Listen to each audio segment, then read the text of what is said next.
저와 여러분, 주님께서 우리를 불러주셔서 여기 있는 줄 믿습니다. 오늘 권사님이 기도하셨던 것처럼 우리 가운데 여전히 우리가 해결해야 될 문제가 있지만, 그래서 때로는 고통스럽지만 그럼에도 여러분 우리가 주목해야 될 사실은 뭐냐면 하나님이 불러주셔서 저와 여러분이 여기 있는 거예요. 그 사실을 여러분 놓치지 마시기를 바랍니다. 주님이 우리를 불러주셨습니다. 주님이 시작이고요, 시작하신 그분께서 마침표도 찍어주실 것입니다. 오늘 살펴볼 마태복음 10장이 그 내용을 담고 있습니다. 예수님께서요, 제자들을 택하시고 부르시는 장면이에요. 시작은 예수님입니다. 제자로의 삶, 구원받은 삶의 출발은 주님 때문에 시작된 겁니다. 오늘날 제자들이 찾아와서 예수님 저희를 제자 삼아주세요 요청한 것이 아니고 주님이 한 명 한 명 찾아가셔서 나를 따라와라 말씀해 주셨습니다. 마태복음 10장 1절 말씀을 함께 보도록 하겠습니다. 마태복음 10장 1절입니다. 시작. 예수께서 그의 12제자를 부르사 더러운 귀신을 쫓아내며 모든 병과 모든 약한 것을 고치는 권능을 주시니라. 12제자를 주님이 부르셨습니다. 먼저 우리는 12이라고 하는 수에 대해서 집중하게 됩니다. 성경에서 자주 등장하는 숫자죠. 구약의 지파가 12입니다. 야곱의 아들이 12입니다. 야곱의 그 12아들이 12지파의 우두머리가 됩니다. 12지파는 상징적인 수로서 이스라엘 전체다. 그러므로 12지파는 곧 이스라엘입니다. 신약으로 넘어와서 예수님께서 제자를 10명, 20명 부르실 수 있는데 12명 부르십니다. 부르신 이유는 구약의 12지파, 그것을 염두하시고 12명의 제자를 불러주신 거죠. 구약의 이스라엘을 예수님께서 완성하시고 성취하셨다고 하는 것을 보여주는 것입니다. 구약의 이스라엘은 혈통과 핏줄과 가문에 집착했습니다. 지금도 유대인들은 그런 믿음 가운데 삽니다. 우리가 선민이다, 우리가 하나님의 백성들이다. 그런데 예수님께서 오셔서 참 이스라엘은 혈통과 인종과 국적의 본질이 있는 것이 아니고 내가 불러준 자들, 내가 부른 인생들, 예수를 주로 고백하는 자들이 참 이스라엘이고 교회다 말씀하십니다. 예수 그리스도의 나라는 예수를 믿는 믿음에서 출발하고 완성됩니다. 가문과 혈통에 관계없이 누구든지 지금도 예수를 믿기만 하면 그 나라에 참여한 백성입니다. 로마서에서 바울이 이런 말을 합니다. 로마서 9장 24절에서 26절 말씀을 함께 보시겠습니다. 시작. 이 그릇은 우리니 곧 유대인 중에서뿐 아니라 이방인 중에서도 부르신 자니라. 호세아에 그래서도 이르기를 내가 내 백성 아닌 자를 내 백성이라 부르리라. 사랑하지 아니한 자를 사랑한 자라 부르리라. 너희는 내 백성이 아니라 한 그곳에서 그들이 살아계신 하나님의 아들이라 일컬음을 받으리라 함과 같으니라. 아멘. 호세아는 예언했습니다. 백성이 아니라고 여겨졌던 사람들, 하나님을 몰랐던 사람들, 하나님을 부정하던 사람들, 그 사이에서 나의 백성이 나올 것이다. 구약 곳곳에 사실은 그런 흔적들이 많이 남아 있습니다. 대표적으로 복의 근원이라고 부름받았던 아브라함을 생각해 보십시오. 창세기 12장 3절에 성경은 이렇게 기록합니다. 창세기 12장 3절입니다. 함께 같이 읽어보겠습니다. 시작.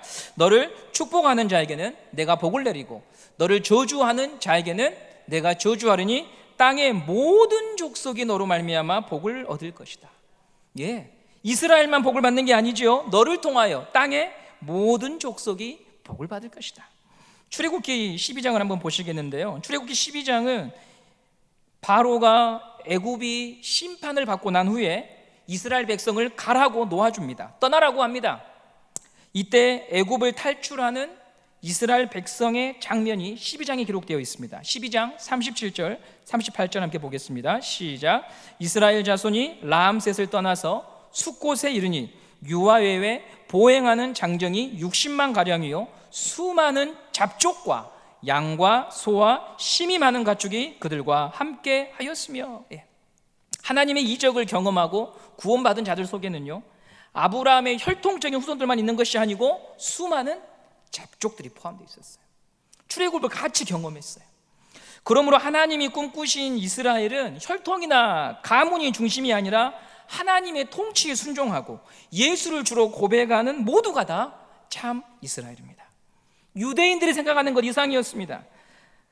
예수 그리스도를 주로 고백하는 누구나 하나님의 백성인 것이죠. 그러므로 제가 이렇게 여러 가지 성경 구절을 여러분들에게 함께 나누어 드린 이유는요, 교회는 밀어내고 배타적인 공동체가 아니라 교회는 언제나 주님이 오시는 그 날까지 환대하는 공동체라고 하는 거예요.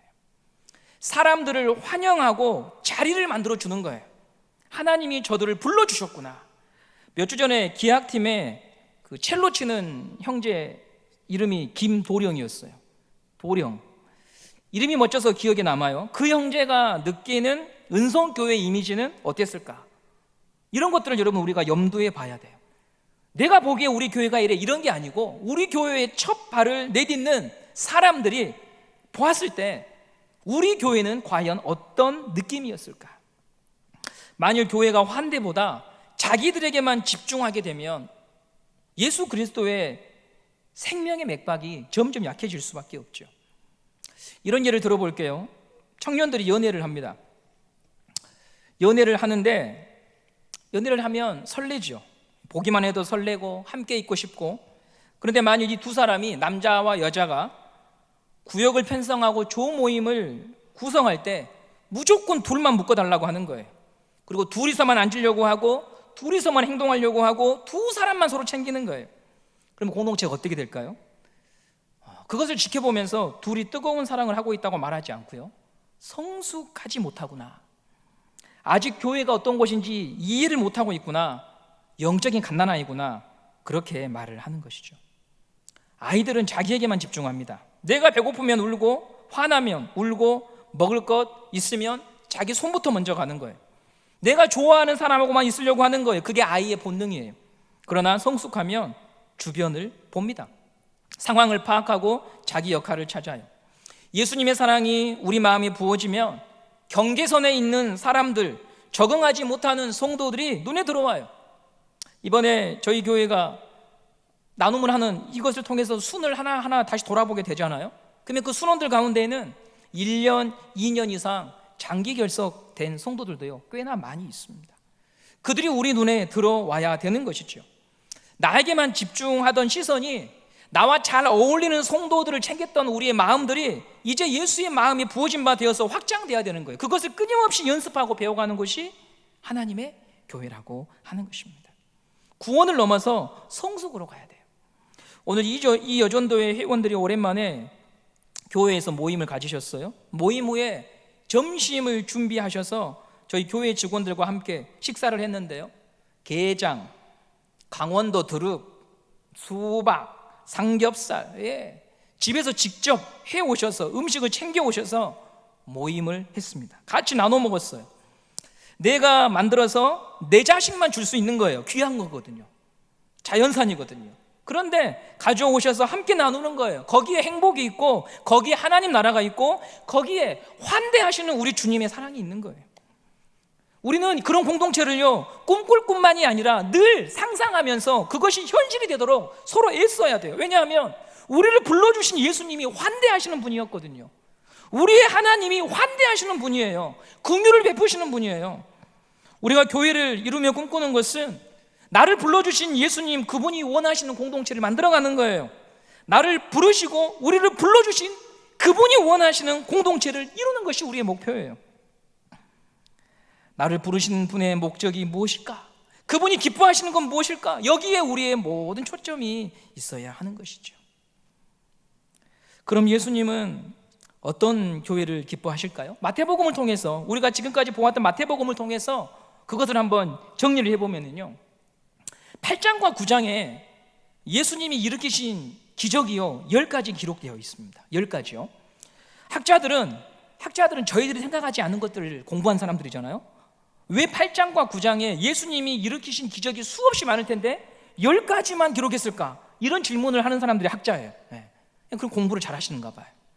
여러분, 혹시 마태복음을 제가 설명할 때 마태가 예수님을 설명하면서 구약의 어떤 선지자와 비교하면서 예수님의 일대기를 기록했다고 제가 몇 번 말씀드렸습니다. 세례를 받고 광야로 들어가고 산에서 올라가서 율법을 받았던 선지자가 있죠. 바로 모세입니다. 예수님의 삶을 그런 순서로 기록해 놓았어요. 예수님이 요단강에서 세례를 받으시죠. 광야에 들어가시죠. 산에 올라가서 말씀을 전하십니다. 모세가 애굽을 탈출할 때 바로가 놓아주지 않자 모세는 하나님의 능력을 힘입어서 몇 가지 재앙을 내리냐면 10가지 이적을 행합니다. 그래서 마태는 아마도 모세의 모습으로 예수님의 일대기를 기록했기 때문에 수많은 이적 중에 10가지 이적만 정리해서 기록해 놓은 것으로 학자들은 보고 있습니다. 8장과 9장에서 예수님이 이적을 행하실 때 마태가 보여주고자 한 것은 야 대단히 권위 있다, 실력 있다, 이것이 아니고요, 다른 것입니다. 우리는 사람이 누구인가를 확인할 때, 그 사람이 누구인가를 확인할 때 직업을 물어보고 사는 곳을 물어보고 수입이 얼마인가 궁금합니다. 외적인 조건으로 그 사람의 됨됨이를 확인하려고 하는데 사실 사람의 됨됨이는 그런 걸로 볼 수가 없죠. 한 사람의 됨됨이는 시간 속에서 걸어간 흔적을 통해 남겨집니다. 시간 속에 걸어간 흔적을 통해서 남겨집니다. 이번 주에 박은선 집사님의 부친이 돌아가셔서 장례식장에 청년들과 다녀왔는데 거기에 정은석 장로님, 그 다음에 아내 되시는 권사님, 정나나 자매, 십몇 년 전에 저희들과 함께 있던 분들을 저도 십몇 년 만에 다시 처음으로 뵀습니다. 제 기억 속에 그분들은요 굉장히 따뜻한 분이었습니다. 우리가 한 사람의 됨됨이를 평가할 때는요 첫인상으로 평가하는 게 아닙니다. 3년, 5년, 6년 뭐 이런 세월들을 살아오면서 훗날에 그들이 걸어간 흔적들을 통해서 그 사람이 누구인가를 보는 것이지, 그가 직업이 뭐고 그가 옷을 얼마나 잘 입고 그런 걸로는요 그 사람을 파악할 수 없어요. 마태가 예수님이 승천하신 이후에 예수님의 일대기를 기록하면서 예수님이 일으키신 여러 가지 이적과 예수님이 하신 말씀을 기록하면서 마태가 보여주고자 했던 예수님은 어떤 분이셨냐면 긍휼하신 주님이셨어요. 마태복음 9장 36절 말씀을 함께 보도록 하겠습니다. 마태복음 9장 36절입니다. 시작. 무리를 보시고 불쌍히 여기시니 이는 그들이 목자 없는 양과 같이 고생하며 기진함이라. 예수님이 우리를 바라보실 때 가지고 계신 마음이 이 마음이에요. 불쌍히 여기는 마음. 삶의 무게에 짓눌려서 신음하고 있고요, 기진하다라고 하는 말은 바닥에 주저앉아 있다 이런 의미거든요. 그런 사람들 곁으로 예수님이 가시는 거예요. 그들과 함께 하시는 거예요. 그리고 그들을 회복시키시는 거예요. 마태가 전하고자 한 예수님은 능력 있는 신이 아닙니다. 원하는 대로 이루어지는 신이 아니고요, 그분은 긍휼하신 분이야. 그분은 긍휼하신 분이야. 함께 고통받고 함께 울고 그런 너를 일으켜 세워주시는 분이야. 그분이 예수님이야. 이걸 마태가 우리들에게 소개해주고 있는 거예요. 저와 여러분을 불러주신 예수님은 긍휼하신 주님입니다. 그러므로 성도와 교회는 이 마태복음의 말씀을 믿는다면 이 긍휼하신 예수님을 보여주고 소개하고 전할 책임이 있는 거예요. 가정의 달을 맞아서 교회에서 위로의 선물을 드리기로 했죠. 우리만 위로받는 것을 넘어서 점차로 이웃을 살피고 이웃을 위로하는 데까지 가는 게 우리의 사명인 거예요. 그것이 우리가 꿈꾸는 교회의 모습인 것이죠. 혹 이번에 선물을 나눠드릴 때 여러분, 나에게는 이게 필요 없어 그러면 아이고 필요도 없는 것을 우리한테 주고 이렇게 하지 마시고요, 필요한 사람에게 주십시오. 그게 예수의 마음을 가진 거예요. 나한테는 이게 필요 없을 정도로 넉넉하다면 그것에 대해서 감사하고 이것이 필요한 사람을 찾아서 주는 게 예수의 마음이라는 거예요. 90대부터 한 세에 이르기까지 전부 다 필요한 걸 뭘 줄 수 있겠습니까? 90세부터 1세에 이르기까지 필요한 거 하나밖에 없어요. 뭔지 아세요 여러분? 예수 그리스도. 그건 여러분들이 이미 받으셨잖아요. 그걸로 우리는 아멘하고 받아들이면 되는 거예요. 우리가 이런 교회를 꿈꿔갈 때요, 이게 쉽지가 않아요. 그런데 참 시험이 있어요. 어려움이 있습니다. 그래서 예수님도요 오늘 10장에서 제자들을 부르시고 파송하면서 오늘 우리가 읽었던 본문의 말씀들을 하십니다. 우리 마태복음 10장 16절 말씀을 한번 보도록 하겠습니다. 마태복음 10장 16절입니다. 시작. 보라 내가 너희를 보냄이 양을 이리 가운데로 보냄과 같도다. 여기까지만 보겠습니다. 양을 이리 가운데로 보냄과 같도다. 양과 이리는 한 곳에 있을 수가 없죠. 이리가 양을 공격할 것이 분명하고요, 양은 대처할 능력이 없어요. 세상을 사로잡고 있는 영, 어둠의 권세는 지금도 교회와 성도를 넘어뜨리려고 합니다. 우리 교회가 갈등을 겪고 있잖아. 이 갈등이 왜 무서운가 하면 갈등을 통하여 어둠의 영들이 우리를 시험하니까 그런 거예요. 갈등은 있을 수 있어요. 오늘 예수님이 말씀하시잖아요. 갈등은 있을 수 있는데요, 이 갈등 속에서 우리가 정신을 차리지 않으면 어둠의 권세가 우리를 시험해서 넘어뜨리기 때문에 이게 위험한 거예요. 사랑과의 갈등을 이용해서 들어와요. 재물에 대한 욕심으로, 탐심으로, 미움으로 우리의 마음을 점령해 버립니다. 그러면 예수님은 우리들에게 이런 일에 대비하라고 이 말씀을 주셨는데 어떻게 해야 되는가? 10장 16절 우리 다시 한번 읽어보도록 하겠습니다. 10장 16절입니다. 시작. 보라, 내가 너희를 보냄이 양을 이리 가운데로 보냄과 같도다. 그러므로 너희는 뱀같이 지혜롭고 비둘기같이 순결하라. 지혜와 순결함을 우리들에게 요청하셔요. 그 의미에 대해서 여러분 말씀드리고 마칠게요. 한국에서 큰 세를 확보하고 있는 대표적인 이단이 신천지죠. 코로나로 잠시 주춤했습니다. 왜냐하면 모든 그 집회소를 다 국가에서 출입하지 못하도록 통제해버렸기 때문에 신천지들도 굉장히 큰 곤란을 겪었는데요, 그래도 온라인으로 끊임없이 교육하고 정말 대단해요. 온라인으로 끊임없이 그 강사의 메시지를 계속해서 듣게 하더라고요. 이제 코로나 규제가 풀렸기 때문에 앞으로 활발히 움직일 거예요. 봉사활동을 비롯해서요, 뭐 쓰레기 줍기, 뭐 이웃 나눔 이런 것들을 굉장히 잘하거든요. 제가 전남대학교 재학 시절에 신천지와 오랫동안 싸웠어요. 경찰서도 자주 몇 차례 오고 갔습니다. 명예훼손, 고소, 폭행, 고소, 고발건 때문에 학교를 다 제대로 다니지 못해가지고 휴학을 했습니다. 이 싸움 속에서 제가 이제 시간이 지나면서 깨달은 게 하나 있거든요. 이 싸움을 오랫동안 하면서 깨달은 게 하나 있어요. 신천지와 오랜 시간 다투는 동안에 제 마음이 강팍해져 가요. 제 마음이. 신천지를 상대하면서 제 마음이 병이 드는 거예요. 그들은요, 거짓말이 밥 먹듯을 합니다. 온갖 방법을 동원해서 교회를 위협하고 사람을 넘어뜨리고요, 제가 섬기는 제 모교회 광주 광산교회에 여자 정보원을 보냈어요. 새신자로 가장해가지고 제 옆에 붙여두고 정보를 빼기 위해서 그런 방법을 사용한 거예요. 그러니까 교회에, 제가 그때 당시에 대학부 위원장이었는데 대학부에 새 가족이 들어오면 반갑지가 않은 거예요. 신천지인가 아닌가를 검증이 끝나야지만 웃을 수가 있는 거예요. 마음을 놓을 수가 없어요. 뭐든 의심해야 되는 상황의 연속인 거예요. 그런다고 물러설 수도 없어요. 시작한 싸움이니까. 싸움이 길어지면 마음에 이런 악이 생기거든요. 어떻게든 이겨야 된다, 굴복하게 만든다, 여기에 몰입하게 돼요. 그래서 미움, 분노, 복수라고 하는 단어들이요, 제 마음에 계속해서 일어나는 거예요. 그럼 여러분 이게 어떻게 되냐면 누가 선이고 누가 악인지 구별이 안 돼요. 나는 진리의 편에 서 있다고 하는데 내 마음을 사로잡고 있는 그 마음은 예수의 마음이 아니라는 거죠. 그래서 오늘 여러분, 예수님께서요, 우리들에게 제자들을 세상으로 파송하면서 하나님 나라와 교회를 위하여 너희들이 섬길 때에 요청하신 게 뭐냐면 지혜와 순결을 요청하시는 거예요. 비둘기처럼 순결하다고 하는 것은 정당한 방법과 선한 방법으로 믿음의 길을 가라는 거예요.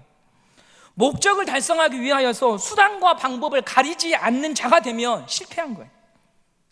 끝까지 순수함과 정직함 속에서 이 길을 걸어가라는 거예요.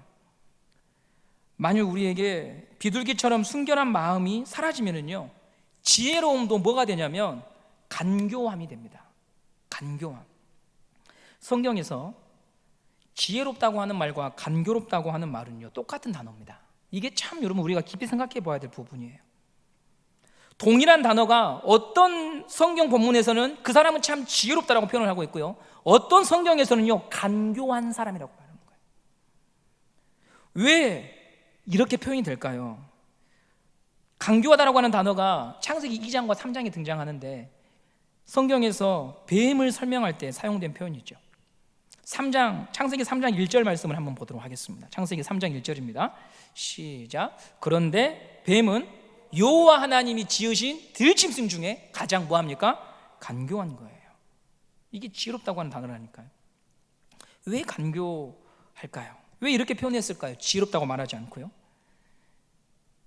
뱀은 하와에게 접근할 때 무슨 말을 해야 될까 생각하고 여자의 반응에 대해서 치밀하게 계획을 세워 접근했습니다. 어떻게 하면 여자를 시험 들게 할 수 있는지에 대하여서요, 아담을 먼저 공략하지 않고 하와를 공략하고 하와를 공략해서 아담을 넘어뜨리는 이런 대단히 치밀한 머리를 갖고 있었습니다.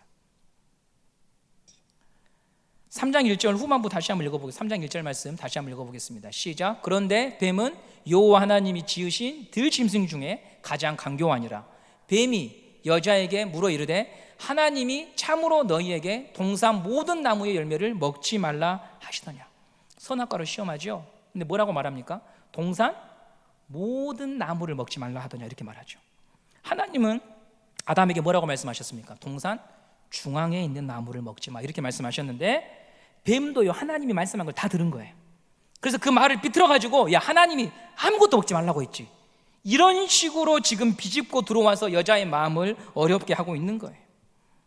간교한 뱀은 하나님과 여자 사이에 들어와서 틈을 만들어서요 비집고 들어와서 목적을 달성하기 위한 고도의 전략을 펼칩니다. 미련한 사람은 할 수 없어요. 아는 사람들이 하는 거예요. 교회가 어떤 곳인지 알고요, 교회가 어디가 취약한 곳인지 알고요, 여러분의 마음이 뭐가 서운한지 아는 사람들이 우리를 넘어뜨리는 거예요. 새신자가 하는 거 아니잖아요. 그럼 우리는 한 가지 질문이 생겨요. 어떨 때 간교이고 어떨 때 지혜일까? 어떨 때 간교이고 어떨 때 지혜일까? 예수님께서 제자들을 향해서 너희는 양이라고 했잖아요. 양은 자기를 방어할 수단이 없어요. 이리와 싸워서 이길 방법이 없습니다. 양이 보호를 받을 수 있는 길은 한 가지예요. 여러분, 예수님께서 양인 제자들을 세상에 보냈어요. 그러면 너희들 다 죽어라고 해서 보낸 거 아니잖아요. 너희들 거기 가서 다 죽어라 하고 보낸 게 아니란 말이에요. 너희들 양이야 라고 말할 때는 거기는 무슨 의미가 있냐면, 그래서 너희들은 목자의 도움을 받아야 돼.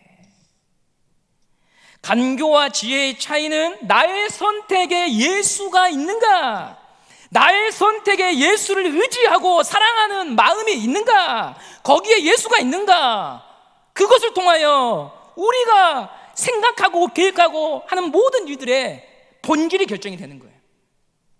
주님이 그것을 허락했는가, 주님이 기뻐하시는가, 예수를 의지하고 사랑하는 마음에서 내가 그 선택을 했는가, 이것이 바로 간교가 되기도 하고 지혜가 되기도 하는 일이에요. 양이 목자를 의지하는 이유가 무엇입니까? 오늘 설교 서두에 말씀드렸습니다. 목자가 나를 불러주셨어요. 불러주신 목자를 의지하고 신뢰하는 게 성도의 길이야. 가끔 우리가 이런 갈등 속에서요 고민하게 됩니다. 여러분 말은 안 하지만 고민하게 돼요. 그 고민이 너무 심각하신 분들은 예배에 나오는 게 부담스러워서 온라인으로 예배 드리고 있어요. 그런데 저는 우리 온라인으로 예배 드리는 분들에게 도전합니다. 부딪히셔야 됩니다. 물러설 수 없습니다. 하나님의 말씀이 있는 곳으로 나오셔서 예배 드리고 하나님이 우리에게 뭐라고 말씀하시는지 들으시고, 이 갈등에 대하여 이 갈등 속에서 하나님이 살아계심을 믿고 우리가 이겨내야 됩니다. 나의 선택이 간교일까 지혜일까 의문스러울 때가 있어요.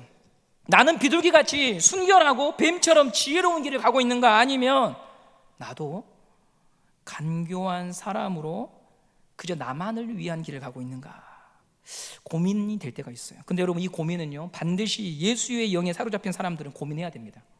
예수의 영에 사로잡혀 있으니까. 세상의 영에 사로잡히면 수단과 방법을 가리지 않아요. 이기면 그만이에요.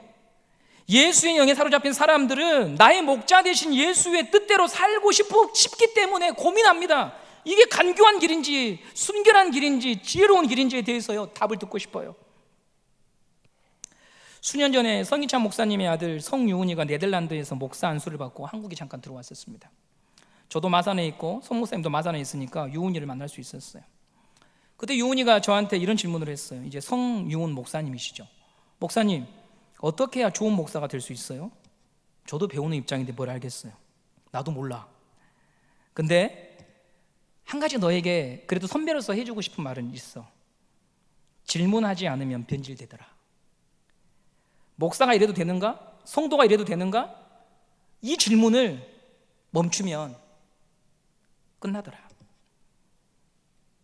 성도로 살아가는 것, 예수님의 제자로 살아가는 것, 내가 예수님께 부름받은 자로서 이렇게 해도 되는가? 이런 길로 가도 되는가? 오늘 여러분들에게 그런 고민이 있다면 여러분들은 그래도 예수의 영에 사로잡힌 사람들이에요. 우리가 이렇게 갈등하는 속에서 우리 안에 이렇게 해도 되는 게 맞는가? 이게 교회가 맞는가? 이게 하나님의 백성이 해야 될 일이 맞는가라고 하는 갈등 속에 있다면 그것이 바로 예수의 마음이라고요. 그런 질문들 속에서 제 스스로에게 그럼 나는 이렇게 고통당하고 힘들어하는 성도들에게 무슨 대답을 해줄 수 있을까? 전 두 가지 생각해 봤어요. 첫째, 여러분이 한 선택 뒤에 마음의 평안이 있어야 돼요. 나의 선택과 계획이 하나님 앞에 바르고 비둘기처럼 순결하면은요, 하나님은 우리 마음에 평안을 주셔요. 평안은 나는 평안해서 주어지는 게 아니에요. 평안은요, 은혜를 입은 자가 누리는 축복이거든요. 예수의 영이 거하는 성도는 주님을 기쁘시게 할 때 그 마음에 기쁨이 있고 평안이 있어요. 그러나 여러분들이 했던 선택이요, 여러분으로 하여금 계속해서 염려케하고 불안케하면 하나님 앞에 다시 물어보시고 되돌이키셔야 되는 상황이라고 한다면 되돌이키셔야 되는 거예요. 하나님은 하나님의 길을 가는 자에게 평안을 주셔요. 사람이 떠나는 거, 사람들이 나에게 뭐라고 말하는 거, 잠시는 여러분 그것이 내 귀를 힘들게 하고 내 마음을 아프게 하지만은요, 그걸 가지고 하나님과 씨름하다 보면 하나님이 우리 마음에 평안을 주신다고요. 두 번째는요, 내가 손해보는 선택을 하는 게 좋을 때가 많아요. 팽팽하게 의견이 맞설 때 손해보는 길을 택하는 것이 훗날 더 지혜로운 선택일 때가 많습니다. 왜냐하면 양보가 미덕이고 이런 게 아니고요. 왜냐하면 하나님께서 주를 생각하고 양보한 자, 주를 생각함으로 참는 자를요, 챙겨주시는 분이시거든요. 시편 23편 5절에 여러분 잘 하시는 말씀이 있습니다. 시편 23편 5절입니다. 함께 읽어보겠습니다. 시작. 주께서 내 원수의 목전에서 내게 상을 차려주시고 기름을 내 머리에 부으셨으니 내 잔이 넘치나이다. 원수의 목전에서 상을 베푸신대요. 이 상은 밥상이에요. 밥상. 상다리가 휘도록 식사를 준비해서 내어 오신다는 거예요. 그 말이 무슨 말이냐? 내가 너를 사랑해. 내가 너를 소중하게 생각해. 제가 장모님 댁에 가면 저희 장모님이 얼개교회 권사님이신데 땅에 사는 거, 바다에 사는 거, 날아다니는 거 막 잡아오셔요. 김사희 먹으라고, 김서방 먹으라고, 많이 먹고 지금이라도 내 딸보다 크라고 많이 주셔요.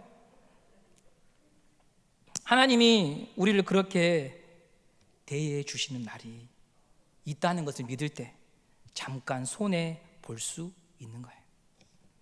악을 악으로 갚지 않고 선으로 대하는 이유는 뭐냐면, 나에게 좀 있으면, 얼마 있으면 이 길을 가라고 말씀하신 그 주님께서 밥상으로 나에게 찾아오셔서 너 정말 잘했어, 네 정말 잘했어, 네 그때 정말 참기 힘들었을 텐데 잘했어, 내가 너를 알아. 예수님이 왜 십자가 고난을 가셨을까요?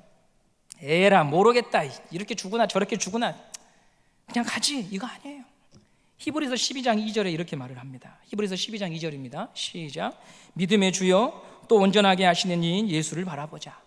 그는 그 앞에 있는 기쁨을 위하여 십자가를 참으사 부끄러움을 개의치 아니하시더니 하나님 보좌 우편에 앉으셨느니라. 왜 가셨어요? 그 앞에 있는 기쁨을 보셨어요. 밥상. 그게 바로 부활이죠. 부활이란 죽었는데 살아났다 이런 의미가 아니고요, 어떻게 죽은 사람이 살아나 그런 수준이 아니고요, 하나님께서 예수님 손을 딱 붙잡고 너 잘했어, 네가 옳았어, 온 세상 앞에 선언하신 거예요. 예수님은 그 날이 있을 것을 믿고 고난을 받으셨던 것이 하나님이 갚으시는 거예요. 하나님이 살아계셔요. 하나님이 보고 계셔요. 그 사실을 믿고 여러분, 이 갈등 속에서 여러분의 믿음을 한 단계 더 성숙시키는 기회로 삼으세요. 이 시험에 넘어져서 사단이 박수치는 자리로 가지 마시고요, 하나님이 보고 계신다, 하나님이 알고 계신다, 나에게 지혜와 순결함을 요청하시면서 그 길을 끝까지 달려오라고 말씀하시는 그 주님을 바라보면서 주님이 이 모든 슬픔을 아신다, 주님이 편들어 주신 길로 내가 가야 된다, 그것을 여러분 기도하시며 이 시험을 이겨내는 우리 은성교회 성도님들 되시기를 간절히 바랍니다. 네, 그럴 때 여러분, 우리가 모르겠습니다, 얼마나 지나야 될지. 그러나 우리도 우리 후배들에게 할 이야기가 있는 성도가 될 것 같아요. 우리 후배들에게, 우리에게 주방에서 밥상을 준비하시는 예수님, 그분을 생각해 봅시다. 그 밥상의 자리에 한 분도 누락되지 않고 다 같이 한 밥을 먹는 저와 여러분 되기를 간절히 소망합니다.